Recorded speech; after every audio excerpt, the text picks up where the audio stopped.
नमस्कार फ्रेंड्स, जय जगन्नाथ। तुफान टेक एजुकेशन चैनल तरफ आपन को स्वागत। आज भिडियो में आपन नहीं आसी SSB Odisha junior assistant requirement आसीगला।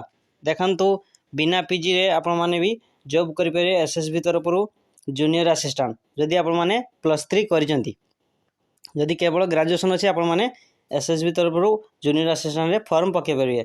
देखंतु केउ माने आवेदन करिवे, केबठर आवेदन स्टार्ट हे जानि जदि आपण माने आवेदन ऑलरेडी स्टार्ट हो गलानी। आवेदन स्टार्ट होती अल्प दिन अच्छी 15 तारिख है लास्ट डेट। तो आप जल्दी जल्दी जो मैंने बाकी अच्छे एप्लाई कर देखो मोट ए पोस्ट रही 168 पोस्ट। तो आप वीडियो को प्रथम शेष देखूँ। जमाने चैनल नुआ चैनल से वीडियो को सब्सक्राइब कर दिंतु। आसतु ए वीडियो को आरंभ करवा। देखो पोस्ट रही SSB Odisha junior assistant 2024 online form. देखो पोस्ट मोट रही 168 पदवी, टोटाल 168 पदवी रही। स्टेट सिलेक्शन बोर्ड पक्षर आसला नियुक्ति। देखो ऑलरेडी एप्लाई स्टार्ट हो गलानी। केवट स्टार्ट हो 16/3/2024, 16 मार्च रु एप्लाई स्टार्ट हो। लास्ट डेट अच्छी 15/4, यही 15 तारिख लास्ट डेट अच्छी।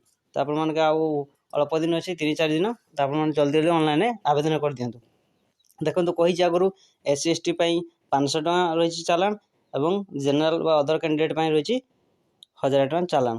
तो आपने SBI थ्रू पेमेंट करी ऑनलाइन चालान काटी आपने फॉर्म आवेदन करेंगे। ये मिनिमम एज रही 21 वर्ष। मिनिमम आपको 21 वर्ष होता दरकार एवं मैक्सिमम बयस 38 वर्ष भितर होता दरकार।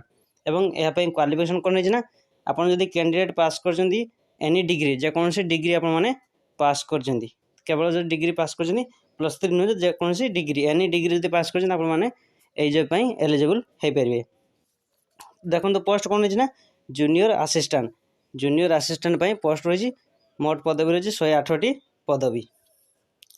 तो आप डेरी न करिया जल्दी जल्दी अल्प दिन समय अच्छी जल्दी जाए ऑनलाइन आवेदन कर दिंतु। देखो जब वीडियो आप भल लगता है, बहुत हेल्पफुल होता है, वीडियो को लाइक कमेंट शेयर और सब्सक्राइब कर दिंतु।